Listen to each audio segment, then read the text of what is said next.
there every game and every practice this year.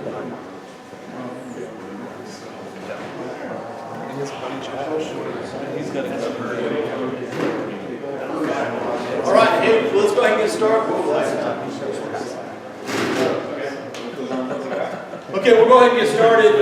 Appreciate you guys being here. I'll get through this as quickly as we can. I appreciate your time. Your time is valuable, so I don't want to waste it. We're going to go through a lot of stuff today. And if you have questions along the way, please ask. And I'll answer them as best as I can. And hopefully we all come out of here with a little better understanding what we're trying to do for this year. So, by way of introduction, I'm Marty Westcott. I'm the director here at IMLAX for the boys youth side. And I work with Colin and I work together. Colin had a practice, so he's not going to be here. But if you have any questions about anything, we're the guys to ask. Okay, so please feel free to ask us, get in touch with us. We want to make sure that you have information and that you've got what you need. So we'll go ahead and jump in. So Tim's going to be my helper on the presentation. And just a little brief background about IMLAX. So IMLAX is a 501c3 organization. We're a nonprofit organization. We have 5 staff members here in the office. And we have a 7-person executive board. And then we have a general counsel, which each program has one representative on that general counsel. So each of your programs should have somebody that you call your program director.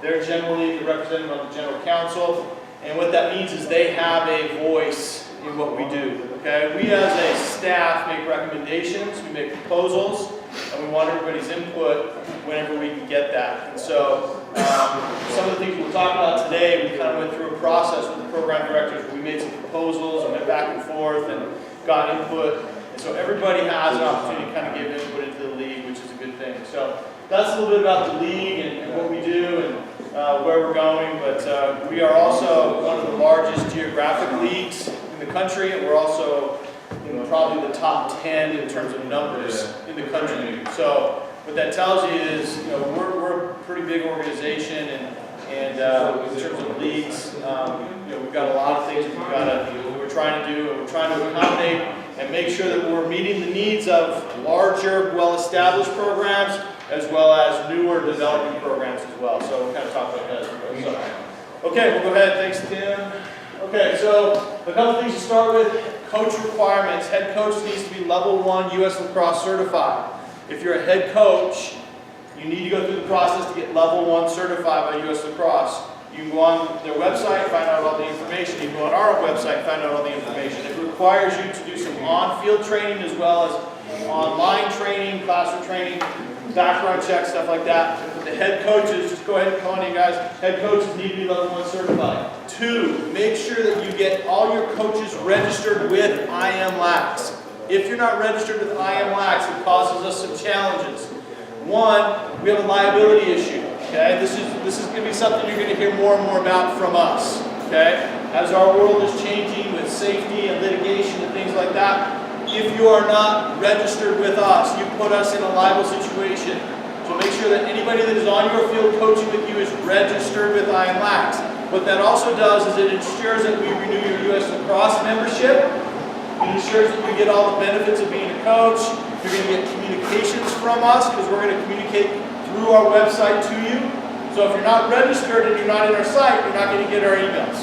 So make sure that you're registered with us. We get that taken care of if you haven't already. Last year we had 500 coaches registered in the spring, both boys and girls. Right now, currently, as of today, I have 200. Okay, so that means there's 300 guys that have not registered. So we need that done. So remind your other coaches, get it done. Okay? New thing this year, boys coaches are going to be asked to take the U.S. Lacrosse rules test. Okay? So officials are required to take this test every year. And they asked, well, how come the coaches don't take it? We said, that's a great idea. Coaches are going to take it. So coaches this year will be required to take the U.S. Lacrosse rules test. We'll send you the links and everything shortly, but you just go on to U.S. Lacrosse, log on to your account, and you can go and take this test. It's not very hard, okay, but it's something we want to go through this process to make sure that we are learning the rules, teaching the rules, understanding the game with youth lacrosse. Okay? All right, go ahead, Tim. Practices. Practices can start next Monday, March 4th. That doesn't mean you have to start Monday, March 4th. It just means they can start. My personal opinion is that's a pretty long time, so our first games are not till March 30th, that's 4 weeks. Okay, we've extended that a week from what we've done in the past. In the past, we've done 3 weeks. Okay, so that's 4 weeks at a time, you can do that. Make sure that you check the coaches matrix. So Colin will be updating the coaches matrix, which again indicates who has their level 1, who's registered, who's done their background checks, all those kinds of things that you need to be doing. We'll have a matrix that shows all the coaches that have done all those kinds of things. Make sure all of your coaches have completed their requirements to coach. Make sure that you're checking your rosters online, okay? If you find kids that are on there that shouldn't be, or vice versa, that are not on there that should be, please let us know. We can look into it. Sometimes people register and they accidentally pick the wrong team, okay? Or maybe they didn't complete the registration, or whatever the case. There's, a dozen different things that can happen, and so we just want to make sure that we are seeing the people that you think should be on your roster. So start checking those. Over the next couple of weeks, we'll be breaking those rosters up into the individual teams. So over the next couple of weeks, we'll be getting from you and your program directors what teams you have at what levels and who will be coaching those teams. And then we'll start to break up those teams, as right now they're just in age groups, 7th grade, 8th grade, 6th grade age groups. So those will be done in the next couple of weeks. We'll be breaking that up. Okay? Practices, 5th through 8th grade, you can have a maximum of 3 practices a week with a maximum of 2 hours. K through 4, maximum 2 practices a week, an hour and a half per session. Now, let me just give you my 2 cents on this. I've coached high school lacrosse for 15 years. I've coached college lacrosse for 7 years. Rarely do I have a practice over an hour and a half. Okay? Because you just can't keep their attention span. So if I can't keep college kids' attention span for an hour and a half, there's no way you're going to keep the 2nd grader's attention span for an hour and a half. Okay? Less is more, guys. Less is more. Go with the practice plan. Get done. Go fast. Have fun. Leave them wanting a little bit more is a good thing. Okay? Wanting more is a good thing. So don't overdo practice time individually. Okay? All right. Thanks, Tim. Okay. Games. Every team will have 7 regular season games this year. We'll talk more about that in a minute. Okay? Most games are played on Saturdays. A few weekday games will occur in May. We have. Oh, yeah, okay. Game times are generally between 9 and 4 on Saturday. We last year moved the game times to an hour and 15-minute blocks for 5 through 8 and hour blocks for K through 4. The intent there is to give our officials a little bit more time, to give you a little bit more time to make sure that we have time between games. We're getting games that we're going long, and by the end of the day, we're off by 45 minutes. The intent there is to still have the game time be an hour and to have 15 minutes in between games to get prepared for the next game. You should not come to the field, however, expecting to be able to warm up on the field. Okay? It's just not an expectation that we can have. If you get to, that's a bonus. Okay? But don't be out there, well, I got to warm up my goalie for 10 minutes before you can play. Sorry. It just isn't going to, it's just not going to be that way. So come prepared to not have any warm-up times on the field. Okay? Find some space on the side. You got to do what you can do to warm up. Okay? The 15-minute time is also going to be some time where the coaches and the officials are going to talk, and we'll talk more about that. Okay? If any of you are high school coaches, you understand, Brad, you can push that back, but yeah, just move the table in. That we do what's called a pre-game certification, okay? And we're going to start to do the pre-game certification and some of the pre-game rituals that we do in lacrosse. We're going to be adding that to youth lacrosse. We asked that we do it last year. It didn't happen. This year it's going to happen. Okay, we'll talk more about that a little later. Game day management is the responsibility of the home team or the host team. We're communicating through your program directors on those games and what needs to be done. So generally the coaches aren't involved in a lot of that, but just so you know that that's the responsibility of the host team. We're working with the program directors to make sure fields are set up, everything's done properly. We take care of lining the fields, things like that, but again, just kind of as a note so you know what's going on with the setup and takedown of any particular game. Coaches are responsible for recording games in the system. So once you play your game, please go record the score in the system. We receive a report from the table monitor of the score. Okay, we just use that as a double check in case we have a discrepancy, where we do every year. Somebody says, well, no, the score was this, and the other team says the score was this, and so we have a double check, we go and see what it was. But you're responsible for recording scores in the system, and all coaches are required to have a sideline ID badge. That is your background check badge that says I've been background checked, okay? So what do we do if somebody doesn't have that badge? Okay, here's what we're going to do, okay? We do not want to be in situations or put people in situations where we are kicking people off field or telling people they can't play or canceling games, things like that. If somebody is on the field that should not be on the field, and you notice it and you know it, please report it to us and we will handle it after the fact. If that coach has not done the proper training, has not done the proper certifications, that game could be subject to forfeiture, okay? And we've done it. We did it last year in a couple of games. Okay, so just let us handle it after the fact. We don't want to be confrontational. Let's let the kids play. Let the kids play. And if we have an issue with a coach that does not have their badge, let us know, and we will handle it after. We'll talk to them. We'll find out what's going on, and they can be subject to a couple of different things: suspension, forfeiture of a game. We could expel them out of the league, whatever the situation, based on the circumstance. Okay, is that fair enough? Okay. All right, Tim, thank you. Okay, a couple differences between fall and spring. Spring, 7 games. We have playoffs, but the playoffs are a little different this year. We'll go through that in just a minute. Okay. May 18th is our Lax Fest. During Lax Fest, you get 2 games automatically in somewhat of a playoff format. So each team is guaranteed 9 games this year, which is different in the past where you only are guaranteed 8. If you made it to the playoffs, then you got an extra set of games. Okay. There will be a championship game, which we'll describe, which will only be 8 teams. We'll be playing the championship game on May 23rd. And we'll talk about that. Overtime is played in the spring, up to 4 minutes. Okay, 2 4-minute overtime periods will be played in the spring. Okay, that's not the case in the fall. We don't play overtime. It's a little bit more casual learning, development. In the spring, we want to get some winners because we all want to win at all costs, right? Hey Marty, does the Lax Fest include K through 4? It does not. K through 4 will have 8 games. Yeah, so I should put that in your question. K through 4 will have a normal 8-game schedule. Okay, that's a good question. Okay, so overtime.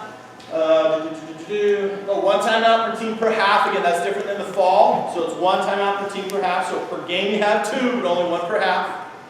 And then we have 3 divisions in the 7th and 8th grade, 2 divisions in the 5th and 6th grade. We'll talk about the divisions here in just a second, but just wanted to point out the differences between fall and spring. Okay, questions about that? Awesome. 10. Okay, we are looking for team splits by the end of next week.